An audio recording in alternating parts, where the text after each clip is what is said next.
Eu achei importante trazer o vídeo para que a gente visse, né? E a gente ouvisse essa profecia, porque o Espírito sopra onde crê, a forma de manifestação espiritual de cada religião pode diferir, mas o Deus é o mesmo, e se Deus decidir que os lugares baixos serão altos, ninguém muda isso.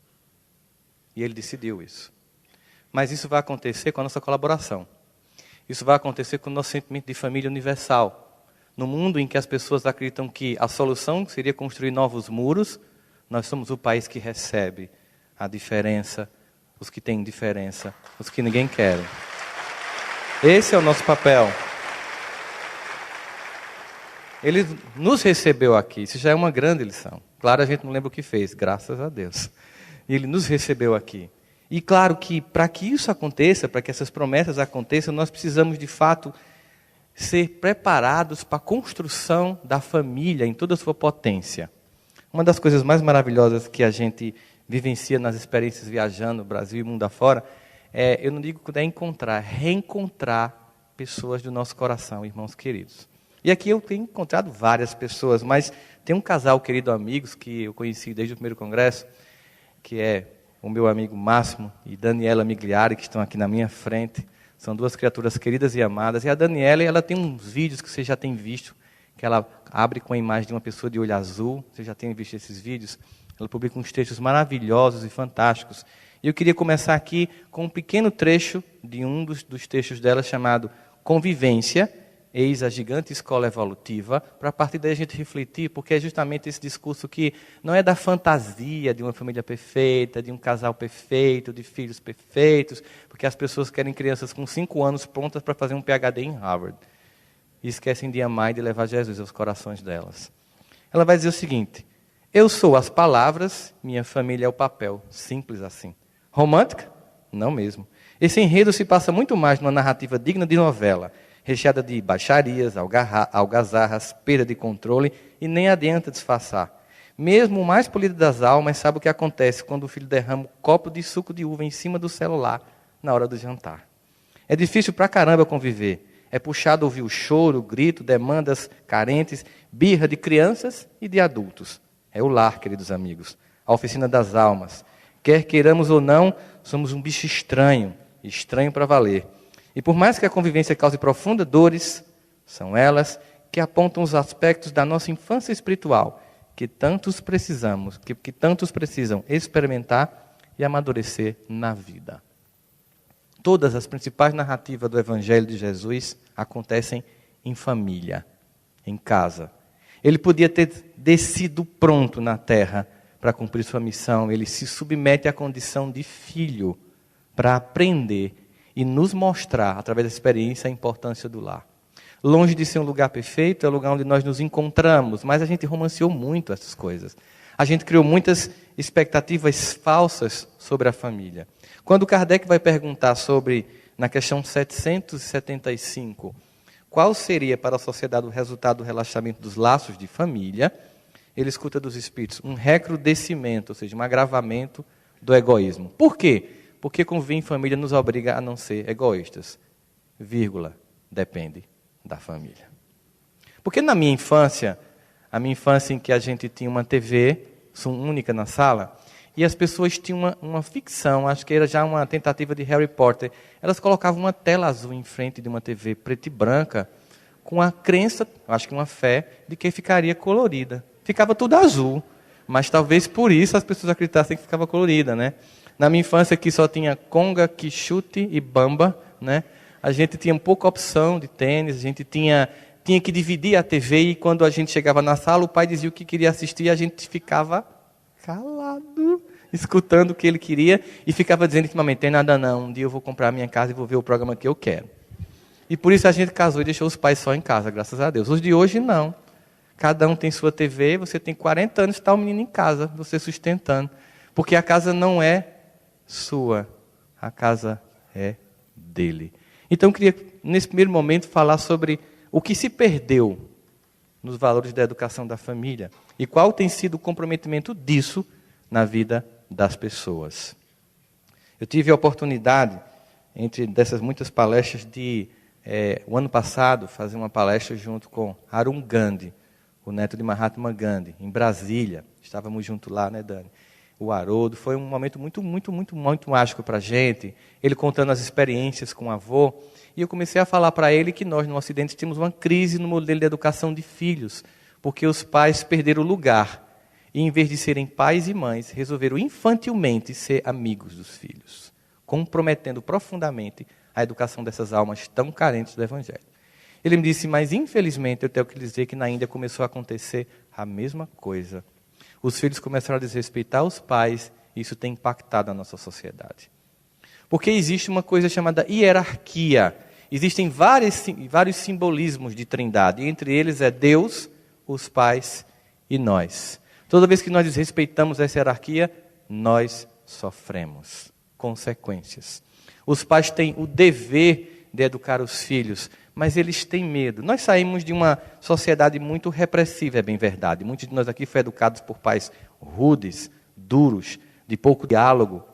Mas se você está aqui hoje, sentado nesse auditório, ouvindo falar de Jesus, essa educação não foi de toda errada. Ela deu muitos resultados.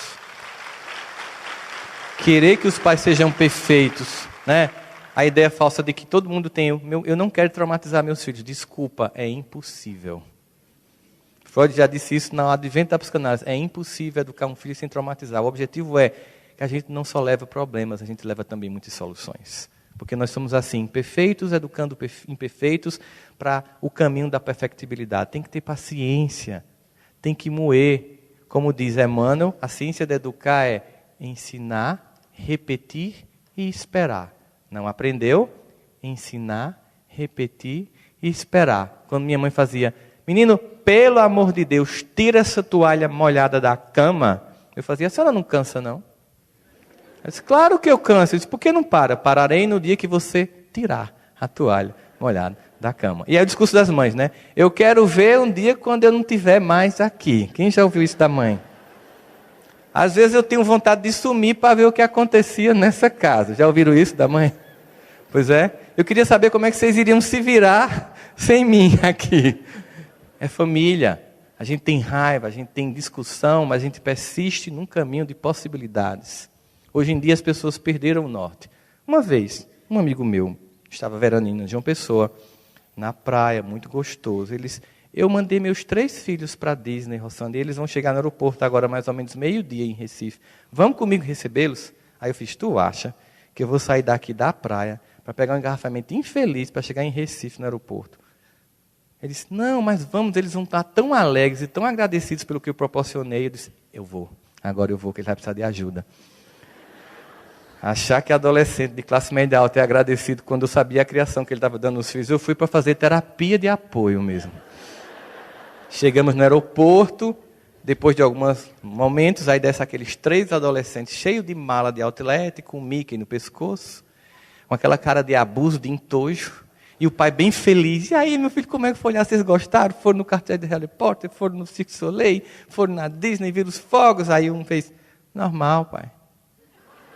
Não, mas como foi? O que vocês fizeram muito? Pai, normal, você não sabe como é? Já foi? Normal, normal. Aí ele já deu aquela murchada. Aí ele perguntou, trouxeram o que para mim? Aí um olhou para o outro, era para trazer alguma coisa para o senhor? Ele tinha dado a cada um $5.000 só para comprar coisas para eles, mas não se lembraram do pai. Para piorar a situação, ele fez, mas hoje é o meu aniversário. Nenhum lembrava. Aí, sabe quando você fica com vergonha, da vergonha que o outro está passando na sua frente? Eu não sei o que é pior, passar a vergonha ou ver a vergonha do outro.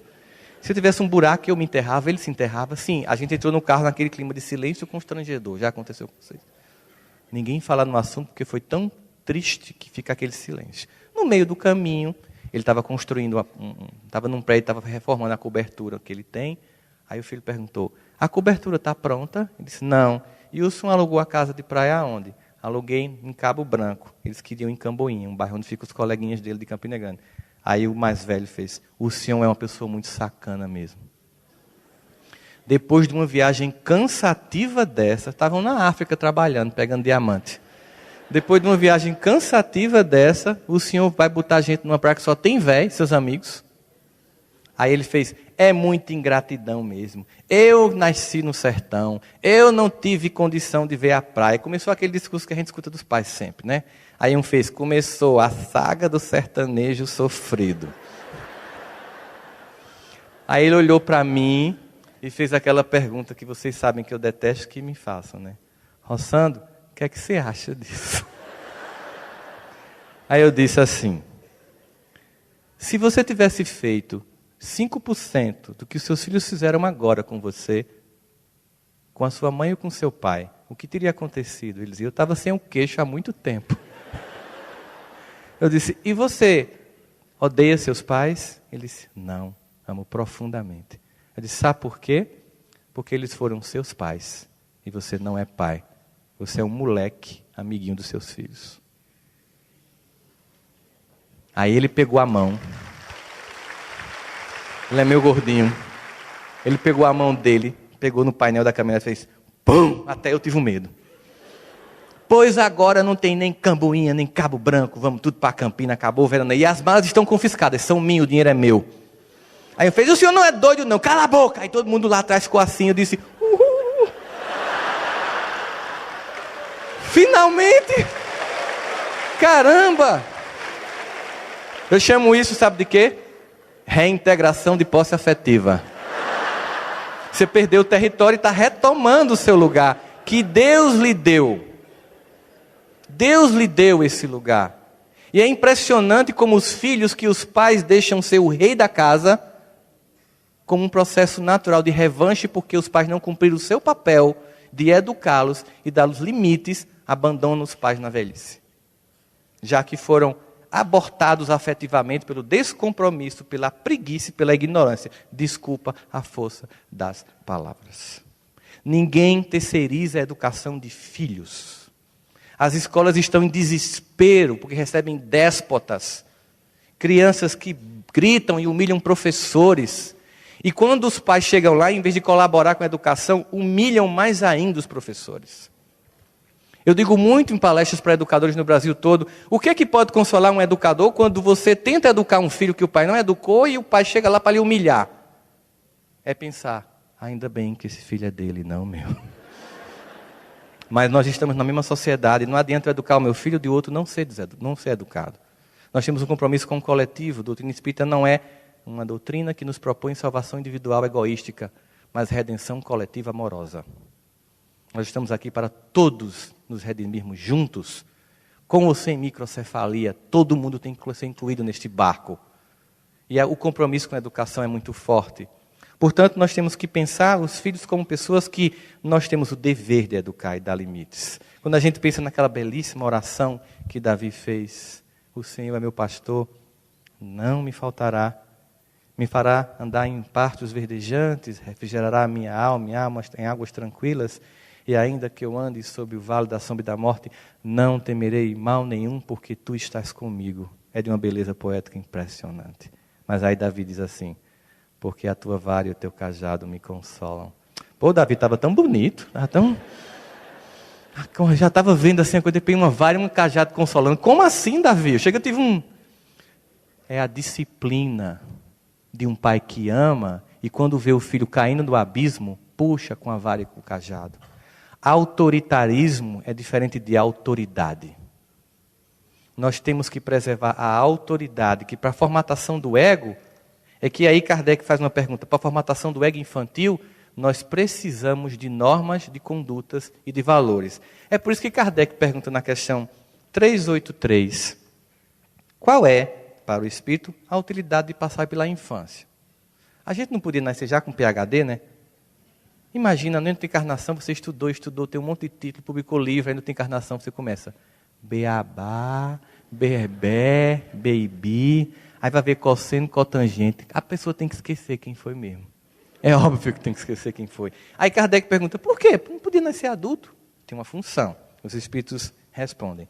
Encarnando-se com o fim de se aperfeiçoar, o fim total da encarnação, o aperfeiçoamento. Encarnando-se com o fim de se aperfeiçoar, o espírito é mais acessível durante esse tempo às impressões que recebem e que pode ajudar o seu adiantamento, para o qual devem contribuir, não é os pais, todos os que estão encarregados pela sua educação. Vovós, titias, madrinhas, não é assim? A gente colabora com a educação das crianças, todos. Por quê? O espírito nasce, tem as tendências anteriores, tem aquele período de moratória infantil, que você leva os valores, leva para a evangelização, para ouvir falar de Jesus. Quando chega a pré-adolescência, começa a voltar as tendências de repetição do espírito, aí ele entra na crise. Qual é a crise? A velha criatura quer se expressar novamente, mas o modelo novo do evangelho foi oferecido. E a criança fica entre a vontade de repetir e os novos valores que aprendeu. Se você não oferece o evangelho, se você não oferece valores, você não provoca a crise, o espírito repete tudo de novo. E você não cumpriu com o seu objetivo. Tem pessoas que colocam os filhos para fazer alemão, inglês, balé, computação, escola integral, porque querem gênios, porque querem pessoas de sucesso. E se o filho morrer com 10 anos, o que foi que ele levou de você? Notas? Ele pode ter tudo isso. Sem amor, como diz Paulo, nada seria. Mais do que qualquer coisa, sobretudo, que as crianças precisam nos lares, os jovens são de amor, compreensão e escuta. Para dificultar ainda mais a história da família, nós temos o advento de uma coisa que tem nos afastado profundamente. Com a promessa de nos aproximarmos, de nos conectarmos, as redes sociais têm nos distanciado. Temos a primeira pergunta quando chegam na nossa casa: qual é a senha do Wi-Fi? Que é para poupar o 3G, obviamente, da pessoa, né? E pegar o seu Wi-Fi, que ainda não é limitado. Mas as pessoas chegam na sua casa não para conversar com você, para conversar com os outros que não estão lá. Uma desconexão, casais desconectados, pessoas desconectadas, famílias desconectadas. Mais do que uma boa escola, nós precisamos de atenção e afeto. Como é que um pai e uma mãe que passa o dia no Instagram, no WhatsApp, no Facebook, no Snapchat, vai ter tempo de observar que o filho está mais calado, que a filha ficou mais tempo trancada no quarto? Esses pequenos sinais fundamentais para você prevenir alguma coisa, para você chegar junto e perceber que alguma coisa está dando errado. Nós perdemos isso e temos que recuperar. Mas para quem gosta, por exemplo, de apoiar o suporte da educação dos filhos, e eu não estou sendo desfavorável à educação de qualidade, de jeito nenhum, mas encher a criança o dia inteiro de atividade, ela não ter tempo de brincar, que é a coisa principal, e o adolescente de escutar e de conversar, está se perdendo muita coisa. Mas mesmo que você faça tudo isso, aí no final da noite, seu filho vai e pega o smartphone antes de dormir. Há 40 dias, a revista Nature americana publicou um artigo sobre neurociência mostrando o seguinte, que se você acessar o seu smartphone antes de dormir, a produção de melatonina é inibida em 50%. O que significa dizer que entre as muitas funções da melatonina, mais de 200, é de sono de qualidade e memorização. Significa dizer que você pagou uma escola boa, pagou professores de reforço, pagou aulas de inglês, mas de noite 50% do conteúdo vai para o ralo, porque ele está no WhatsApp. E a pergunta é, você sabe a senha do celular do seu filho? Você tem o dever de saber. Porque quem paga a conta é você. Porque o celular é seu e o filho também. Você tem que investigar. Você tem que abrir as gavetas. Privacidade. Só quem tem privacidade é quem pode pagar por ela. Se ele puder pagar pela casa, a privacidade ele tem direito. Mas se você que paga, entre, chafurde, abra a gaveta. Porque se você demorar, um dia tem uma pedra de crack. E é assim que a indiferença de muito tem relegado espíritos com altos potenciais ao descompromisso. E nesse momento a gente começa a perceber a profunda vantagem de nós termos uma educação espírita. É porque eu tenho que tomar um antibiótico meio dia, viu gente? Eu vim com crise de garganta. Nós temos o dever de estarmos juntos nesse processo. Eu lembro uma vez que eu cheguei para minha mãe e disse, eu vou para Micareta. Ela fez, você não vai porque eu não tenho como comprar abadá. Meu avô me deu. Ela faz, mas não vai porque só tem 16 anos. Eu fiz, tem nada não, só faltam 2 para eu fazer 18 anos. Quero ver o que é que você vai fazer agora. Ela disse, não muda nada. Vai continuar morando comigo? Quem manda essa casa sou eu, o seu quarto é meu. Você nunca percebeu não, meu filho, que tudo aqui me pertence? Você não vai levar nada de você casar. O quarto fica, a cama fica, tudo é meu, é meu, é meu. Aí eu fiz, é muito engraçadinha a senhora, né? Quando acabar ainda quer ser amada, criatura. Aí ele olhou para mim com muita calma e fez, meu filho, quem foi que disse que eu necessito do seu amor? Eu fiquei chocado, assim como vocês. O gato de botas, mamãe, você não me ama. Não, meu filho, o amor é uma escolha. Eu, por exemplo, escolhi lhe amar e eu lhe amo muito. Mas se você vai me amar ou não, é uma escolha que você um dia vai fazer. Para agora, eu não preciso do seu amor, mas eu não abro mão do seu respeito. Eu bati a porta do quarto, passei uma semana sem falar com ela. Ela passou um mês sem falar comigo. O poder do silêncio de uma mãe e de uma esposa é avassalador. Depois do 32º dia, eu estava de joelhos. Mamãe, olhe para mim. Só fazendo o curso de psicologia foi o que entendi que aconteceu ali. O amor é o sentimento mais sofisticado que existe. E para que a gente ame, nós temos que desenvolver uns outros sentimentos. Entre eles, e sobretudo, o respeito. Naquela equação matemática, se e somente se, eu só amo aquele que eu respeito. Os pais do passado nunca perguntaram se a gente os amava. Perguntaram? Mas jamais abriram mão do nosso respeito. E conseguiram com isso o nosso amor e o nosso respeito. Pais inseguros hoje querem disputar o amor de crianças e adolescentes. E não se fazem respeitar. E ao final não conseguem nem o amor, nem o respeito. Muitas vezes isso acontece pela crise que estão as relações afetivas, os casamentos. Nós enfrentamos momentos difíceis, nós sabemos disso. Momentos em que os lares estão sendo atacados, os casamentos estão sendo atacados, que nós vacilamos. E aí cabe entender que certamente quando Pedro perguntou a Jesus, é preciso perdoar quantas vezes? Ele estava falando de casamento. Não tem dúvida. Para ficar casado, os 70 vezes 7 é num mês. E olha que ainda fica uma cota de débito, né? Igual a cartão de crédito vai pagando o mínimo e vai rolando a dívida. Se nós não tivermos essa capacidade de perdoar, é muito difícil. Esse novo livro que eu estou lançando aqui, As 5 Faces do Perdão, são 5 histórias de perdão em lar. Com toda uma narrativa permitida pelos pacientes, com todo o anonimato que tem que se ter, para que a gente pudesse entender a força do perdão. Porque todos nós somos capazes de cair, de vacilar. Mas é impressionante quando a gente oportuniza o perdão, como o casamento ganha um outro nível. Eu já atendi tantos casos de traição afetiva que tem 2 soluções. Se desiste e se perde tudo que se conquistou porque tirou a fotografia. Relacionamento é um filme. Mágoa é fotografia. Eu tenho toda uma história com você. Um dia você cai, aí eu tiro uma foto e fico olhando para ela. E esqueço toda a trajetória que nós construímos aqui. Se você pode superar, perdoar, o casamento vai para um patamar de muito mais valor, de intimidade, de crescimento. Porque qualquer um de nós é vulnerável. As pessoas se atacam, seduzem, é uma coisa impressionante. Tanto que eu até digo assim, a coisa mais invejada do mundo hoje não é dinheiro, nem sucesso, nem poder, nem beleza. É relacionamento. Portanto, se o seu for bom, não divulgue não. Se o marido é bom, não dá para o gasto, não faz propaganda. Não faça propaganda, porque vão atrás para pegar o produto. Então você diga, não, é aquela coisa que a gente tem que tolerar, mulher, sabe como é que é? Porque as pessoas têm uma carência muito grande. Quando elas veem um casal feliz, elas pensam, se eu tivesse essa mulher, ou se eu tivesse esse homem, eu seria feliz. E não entendem que aqueles dois têm um compromisso de estarem juntos, apesar das dificuldades. Por isso que está dando certo. Se você for lá e tirar e entrar naquela constelação, quebra tudo e fica os dois infelizes, e o outro que sai também fica infeliz. É muito mais fácil eu tornar o meu casamento feliz do que sair para um outro casamento. As pessoas muito comumente chegam para mim dizendo que eu vim aqui para você me ajudar, porque eu vou me separar. Eu disse, não, eu vou lhe ajudar primeiro para você manter. Ah, você não sabe quem é a criatura que eu estou casado. Eu digo, não se preocupe não, eu imagino.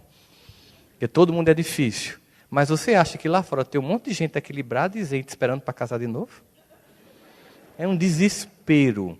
Um amigo meu chegou revoltado, um amigo pessoal. Eu me separar de fulana, não aguento mais, não sei o quê. Reclamou, escutei.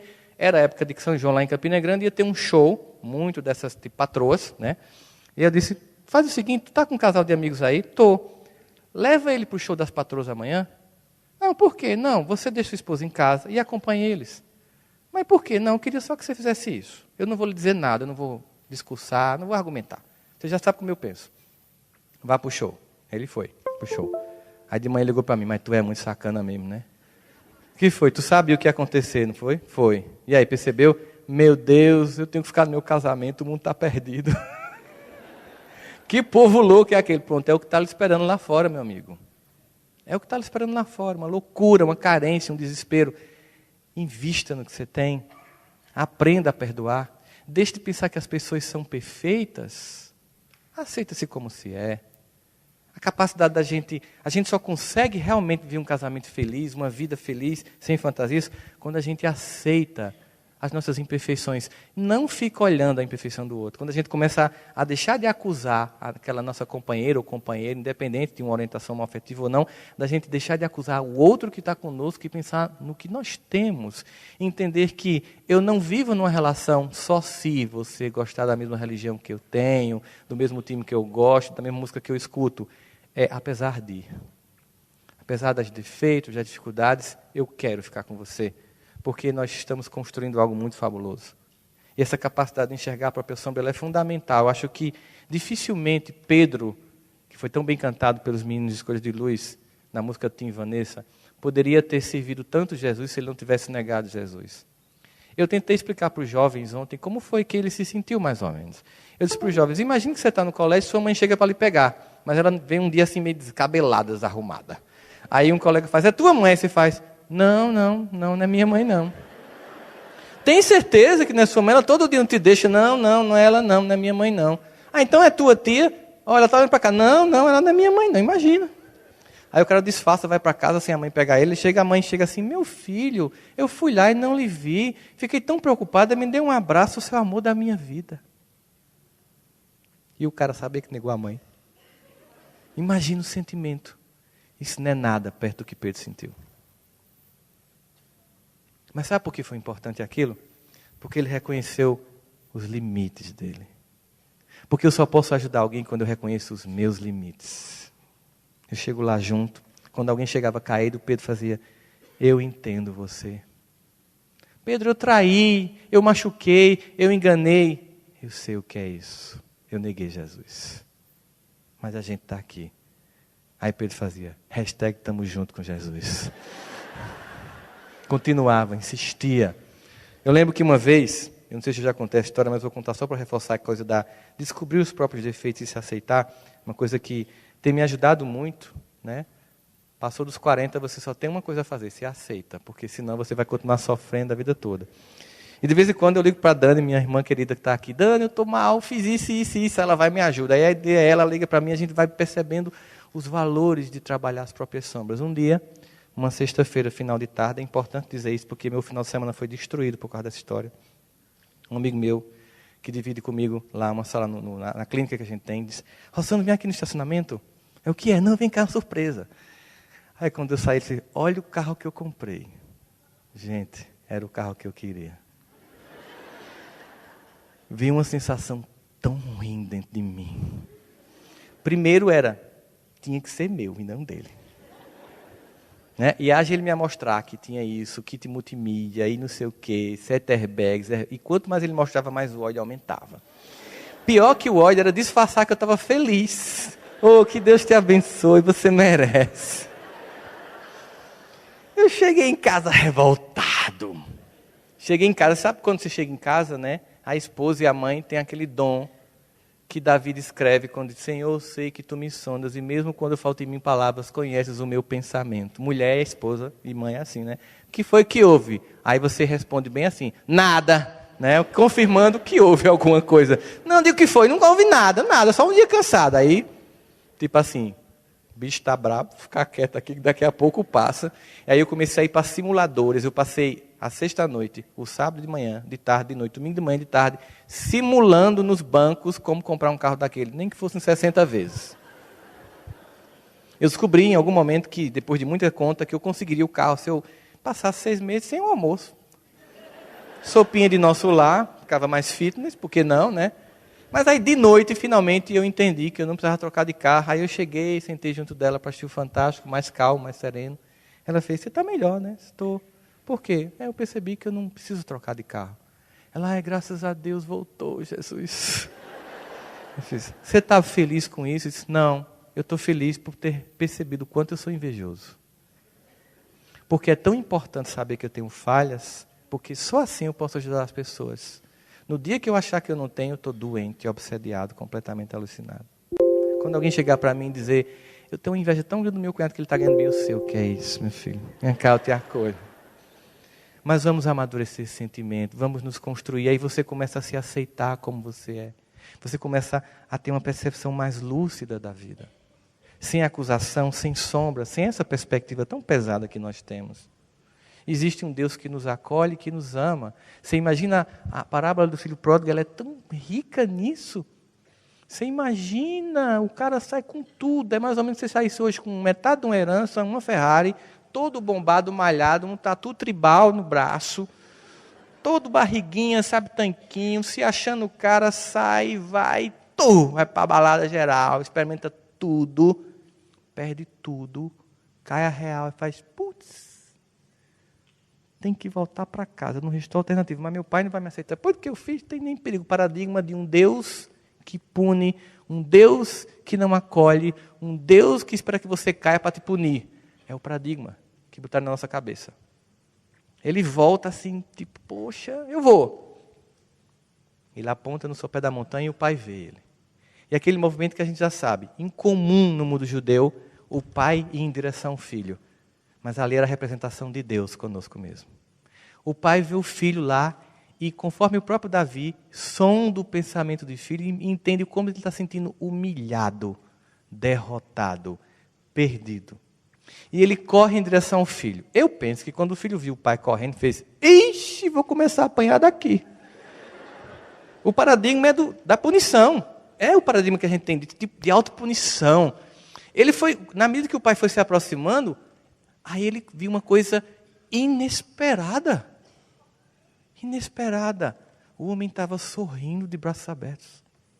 Mas como assim? Depois de tudo que eu fiz. Sorrindo de braços abertos.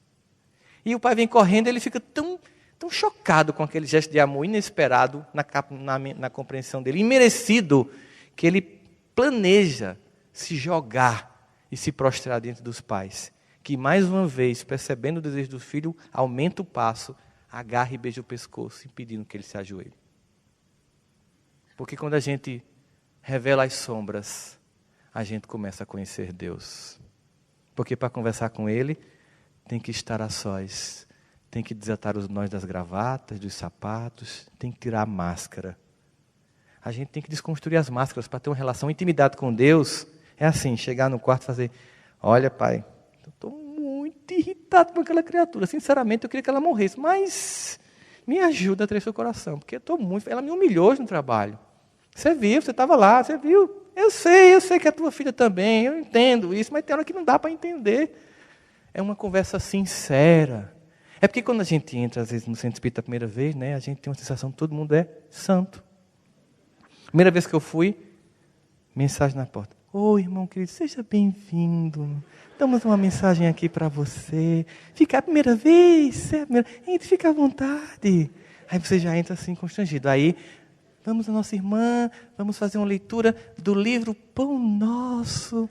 A psicografia do nosso querido Francisco Cândido Xavier, pelo Espírito Emmanuel. A pessoa lê com aquela leveza. Agora vamos chamar uma nossa querida irmã a fazer a prece. Amado Mestre Jesus, Rabi de nossas almas. Aí você faz, vixe, como eu sou atrasado. Jesus, que povo luminoso.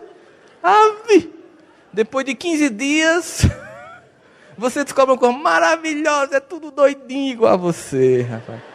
Os doentinhos procurando o médico das almas. Sem fantasia. Sem criar expectativa de transformação no carbureto de angelitude. O chamamento de Jesus é, vem como você está. Mas ele quer uma atitude nossa. Como o cego Bartimeu. Jesus ia passando na via, um monte de pedintes. Ele grita, Jesus, filho de Davi. O pessoal, cala a boca. E ele faz um movimento que pouca gente faz. Ele insiste. Jesus, filho de Davi. Aí Jesus para. Porque nós temos que, como diz Emmanuel, dar uma gota de nossa ação, que Deus faz todo o milagre do resto. Jesus para, pergunta o que ele quer, se eu quero voltar a ver. Ele joga a capa, que permite ele pedir esmola, porque o Roma era tão organizado que tinha uma capa, que era como se fosse uma chancela para pedir esmola, e era escrito, este homem é um pedinte, vive de esmolas. Jogar a capa significa sair da zona de conforto. Porque quando ele jogou a capa, muitos que não tinham pegaram imediatamente para ele. Ele não tinha como voltar atrás. Voltar a ver já adulto, ele ia viver de quê? Mas ele não teve medo. E diz no final, e ele passou a seguir Jesus. Por quê? Porque ele não só queria voltar a ver fisicamente, mas ele queria enxergar espiritualmente. E mais que isso, ele não queria voltar a ficar cego. Por isso seguir Jesus é profilático. É esse o sentido. Quando a gente pensa em família, a gente pensa no que significa todas essas relações que nós temos. Das tantas vezes que eu disse à minha mãe que eu odiava ela, quando ela não queria fazer o que eu queria. Eu odeio você. Você faz tudo para estragar a minha vida. Quantas vezes eu disse isso? Mas há 3 anos atrás, aos 67 anos, com lúpus e fibrose pulmonar, eu tive que devolver minha mãe para o plano espiritual. E aí quando eu cheguei no velório, que é muito doloroso, né? São cenas muito chocantes, dolorosas, por mais que a gente seja espírita, a gente fica pensando, nunca mais eu vou ouvir essa voz dizendo, Deus te abençoe. Você fica com aquela vontade de ouvir só mais uma vez. Você toca na mão, está fria, os olhos estão fechados. Eu disse, eu não vou me concentrar nessa fotografia. Eu vou lembrar do filme. Eu vou lembrar das histórias, dos micos que eu paguei. De uma vez, com 16 anos, pensando que minha mãe tinha ido trabalhar, mas ela voltou mais cedo do que eu planejei. Eu estava com minha ex-namorada no meu quarto, fazendo uma coisa que você jamais quer que sua mãe veja você fazendo. Quando ela abriu a porta, ela fechou tranquilamente. Ligou para minha namorada e disse assim, vem aqui que o seu namorado está traindo você com a ex-namorada. Eu fiz, mãe, pelo amor de Deus, você não é minha mãe. Sou mãe sua, não de um cafajeste. Creio você para ser um homem de bem. Você está fazendo uma cafajestada, tem a capacidade de assumir a responsabilidade. Várias cenas assim, que a gente vai lembrando. Eu comecei a rir. Estava lá o pessoal sem entender, deve ser doido, né? Porque eu comecei a ver o filme, porque o que me cabia ali não era lamento, era gratidão por tudo aquilo. Eu me lembro que eu não gostava muito de estudar, né? Mas não gostava mesmo. E mamãe percebeu uma vez que eu não gostava de estudar.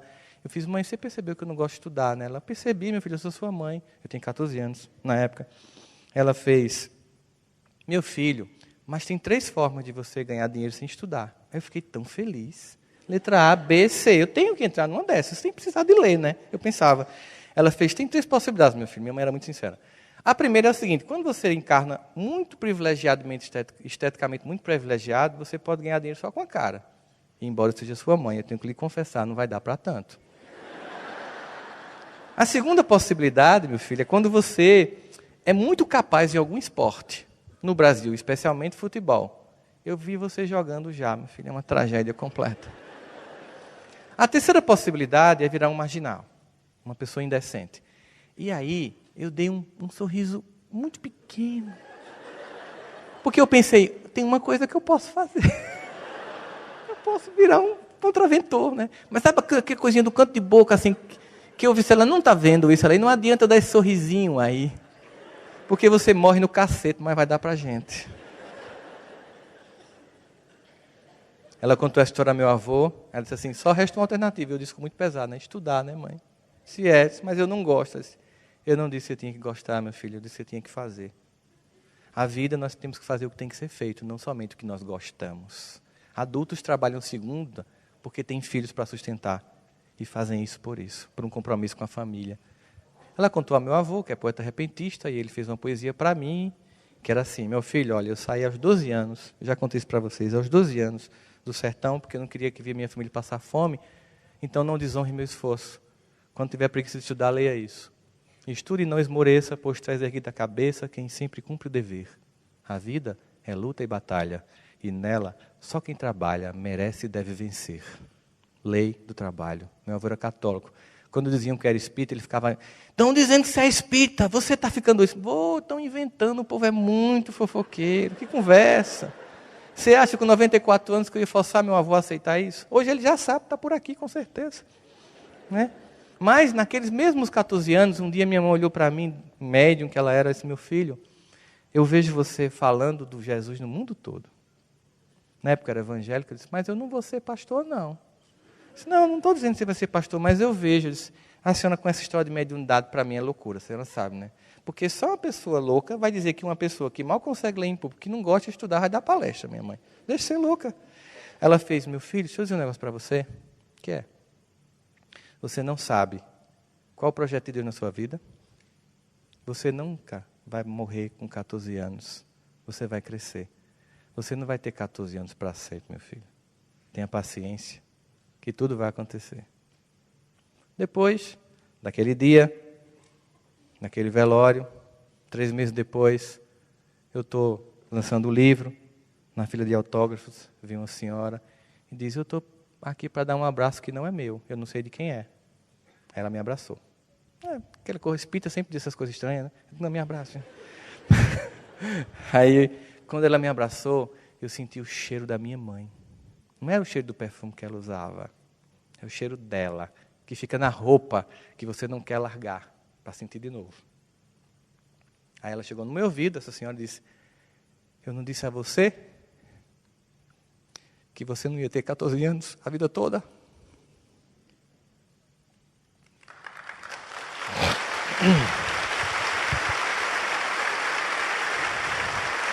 Sabe por que isso acontece?